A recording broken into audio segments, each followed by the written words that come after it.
Hey, ACE group. Today we're going to talk about sustainability. So first off, my name is Anna Morgan. I am an architect at BSA Life Structures in Raleigh. We focus on healthcare, higher ed work, and lab and research facilities.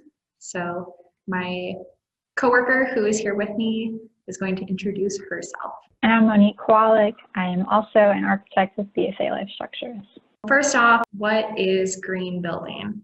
The World Green Building Council says these buildings can include the efficient use of energy, so water or other resources, the use of renewable energy, such as solar power, pollution and waste reduction measures, so using recycled materials or reuse of materials, good indoor environmental air quality, use of materials that are non-toxic, ethical, and sustainable, consideration of the environment in design, construction, and operation, consideration of the quality of life of occupants in design, construction, and operation, or a design that enables the adaptation to a changing environment. So the first one that we're going to talk about is natural lighting. And as architects, when we start designing a building, we talk about this a lot, specifically about how you orient a building on its site.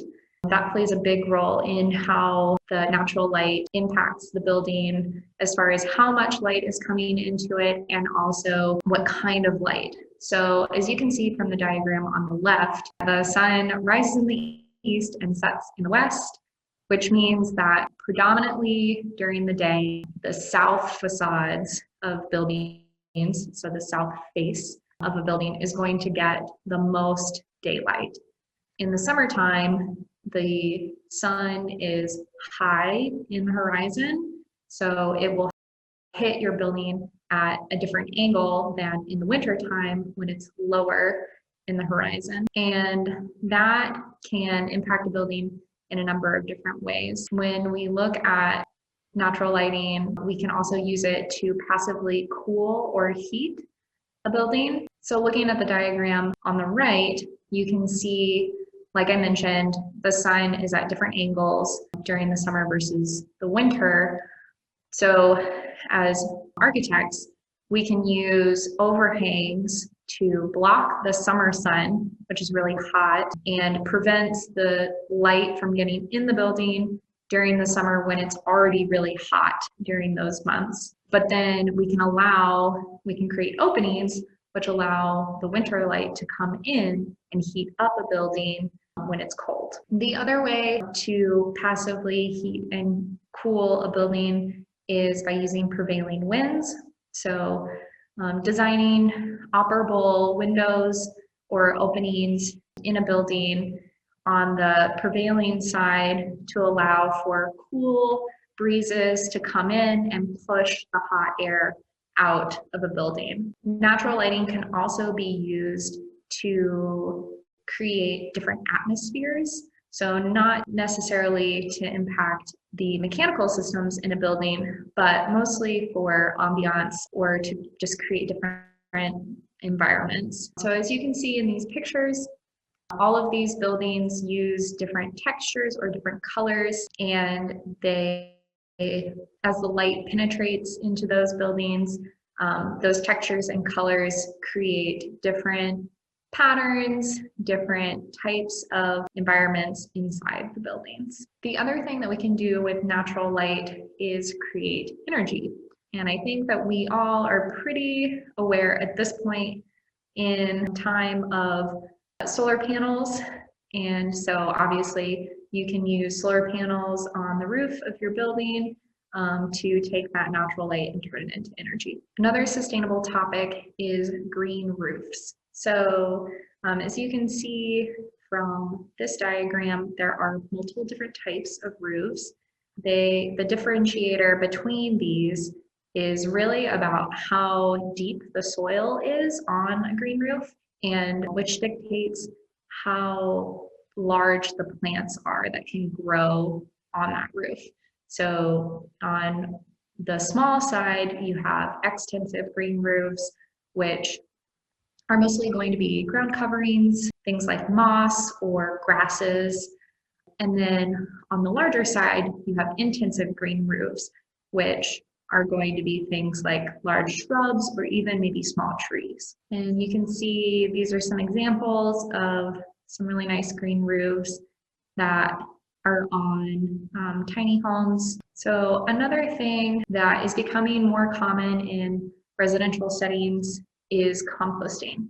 So composting is the process of taking natural materials like food scraps or grass clippings or even cardboard and turning it into a nutrient for your soil. So the process takes those natural materials, uses air and water and heat and micro and macroorganisms that are already present in the soil, and then turns them into compost.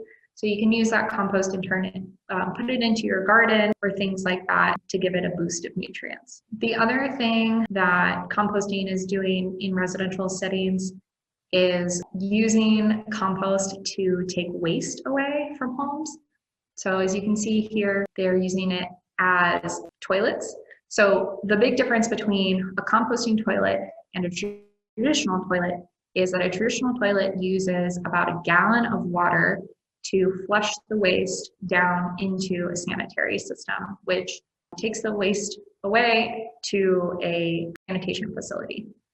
And then versus a composting toilet, which uses just a small amount of water in the process, but mostly it uses the, again, heat and air and micro and macronutrients or organisms that are in the soil to break that waste down and take it away from your house. So another topic for sustainability is prefabrication. And you can see this is a really simple home here, which they have manufactured entirely off-site and shipped it to this site on a trailer and then finished its construction on site. So the benefit of prefabrication is, or a couple of benefits of prefabrication are waste reduction. So having a building fabricated off-site allows for workers to be more precise with their construction methods. And it also allows for the carbon footprint of the process to be smaller by not having to ship as many materials directly to a site. So now I'm going to talk about materials, specifically exterior, but this actually can go interior as well. So when we think of materials and sustainability, we're typically looking at either upcycled or recycled materials. So this is not a brand new material off the shelf. We're taking something that, for example, the image on the right may have been a shed roof previously, and we're giving it a second life and repurposing it as exterior siding on this tiny home. And so that would be considered upcycling. We're just giving a material a new life without putting it through processing. Versus a recycled material, as shown on the left here, is made from scrap paper, and it went to a manufacturing plant, it got processed, and they turned it into this slate-like tile. So it's not slate, it's not a stone, but they have turned one product that reached its end of life, the end of its life, and turned it into a new product. So another measure that we're going to discuss is also gray water recycling. But before we get to the actual process of what gray water recycling is, I want to quickly touch on the different types of water. So you can see here on the screen, there are 3 types. Clean water, also known as potable, is what we drink. It's what we use to wash our hands. It's what we bathe in our showers. And then once we use that water, and then it gets sent to a either on or off-site treatment tank, we can then use it once it's treated as gray water. So it's essentially recycled water. And it's not necessarily potable, you don't want to drink it, but you can use it to do things like flush your toilet or water the plants outside. And then there is a type of water, which is black water, that we don't want to reuse. black water can be treated and be turned into gray water, but we won't really be talking about black water for this presentation. And so here's a pretty simple diagram we thought of what gray water recycling means for a residential application. So you can see here they have the example of a shower, a sink, and a washing machine that's using clean potable water, and once that water has finished running its cycle, it goes into a tank, it gets treated, and then here they're using it to route back to their irrigation system. So along the lines of reusing water, another option without treatment is rainwater harvesting, and all we're doing is just simply using a gutter system with leaders that end up in a barrel or some sort of storage tank. And we're just collecting rainwater that naturally falls and using it for irrigation. So unlike the gray water recycling, this water is not being treated, and it is not necessarily a steady source of water. You just only get the water when it rains. So bike storage. We wanted to talk on this as a sustainability measure because, you know, riding a bicycle and using public transportation, for example, reduces our carbon footprint on transportation. And so because tiny homes are also really short on space, we wanted to provide some great, really space-saving ideas for how you can store bicycles. So the one on the left, you can see they have almost like a track system, and that bike can kind of slide along the ribbed panels throughout the home. And then another image you can see on the top right uses actually the up high roof space of their tiny home to store their bicycles, since that's usually space that isn't very usable, and most of us aren't tall enough to actually bump our heads on the bikes. And then there's the image on the bottom right where you can see they've actually carved away wall space to store their bicycles, so that way it's not in the way and they're not bumping into anything, and they have their own space to live in. All right, and then the next sustainability measure we'll talk on are building automation systems, is what we typically call them in the commercial setting, but here we'll just call them smart homes. That's kind of the informal terminology for it for residential applications. But essentially you're using a smart device, so either a cell phone, a tablet, an iPad, and that is connecting to a cloud of data via Wi-Fi, which then that cloud connects to all the devices in your home, and you can control them from your smartphone. You can program settings, so that way those devices are working and adhering to this program even when you're not home.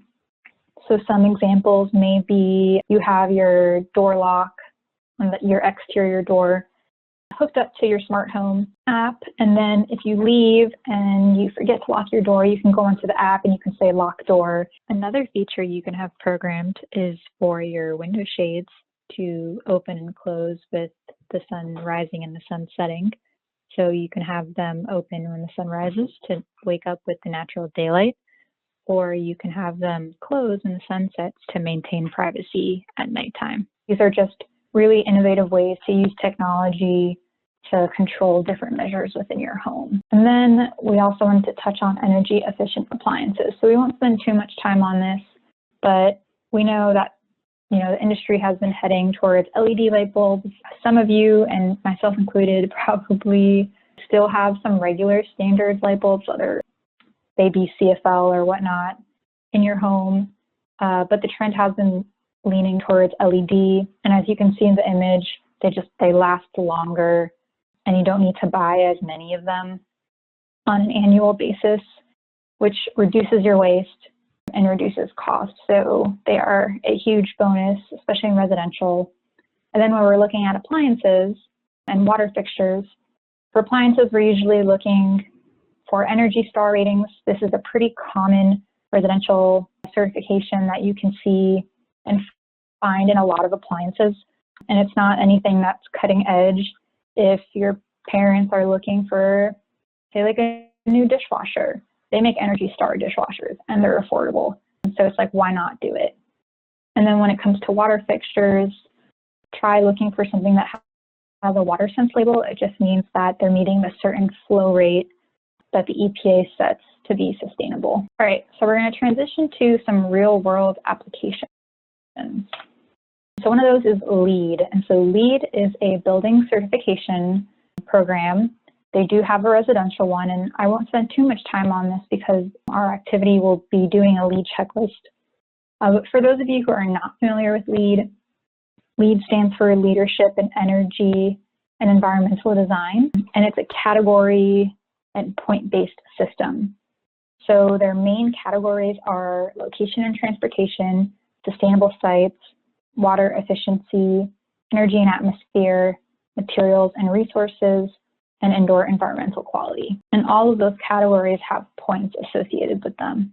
And you can earn some additional points by doing something innovative, which you see in the innovation category, and by doing things that are sustainable, specific to your area. So that's what the regional priority credits are.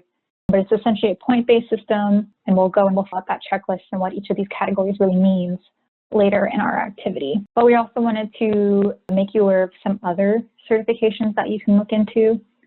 Passive House is a pretty popular one in Europe. You don't see it as much here in the US, but they do have some specific requirements when it comes to, I think, your building envelope. So that is one that you can look at. Another one is the WELL Building Standard. That focuses less on energy savings and actually focuses more on wellness around people. They don't necessarily have a residential certification in terms of single family homes, but they do have a multifamily certification program for, say, like apartment buildings. And then probably the most ambitious certification of them all is Living Building Challenge. They are like net zero energy, net zero carbon, everything you produce or everything you consume, you must produce.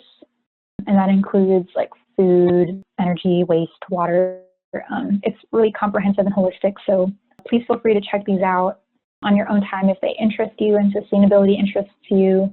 But we're not going to require anything from you guys in terms of these specific certifications. And then something that's starting to increase more in the AEC industry is energy modeling. And so this is a tool that our company uses. It's called Cove Tool. So what it does is you can take models, and they can be really simple or they can be really complex, and you can do it in SketchUp or you can do it in Revit, and you basically upload it to the website. It's all online based, and then you place it on your site. You type in some or choose from a preset option of parameters, and it just gives you all of this information. It's actually totally insane. So here we've snips of the information from this building that you're seeing. So it gives you a whole building EUI, which is just the energy that it uses. It tells you how much carbon reduction you're using from, how much carbon you're reducing from the baseline. And then it actually tells you what are all of the different elements that are using energy in your building.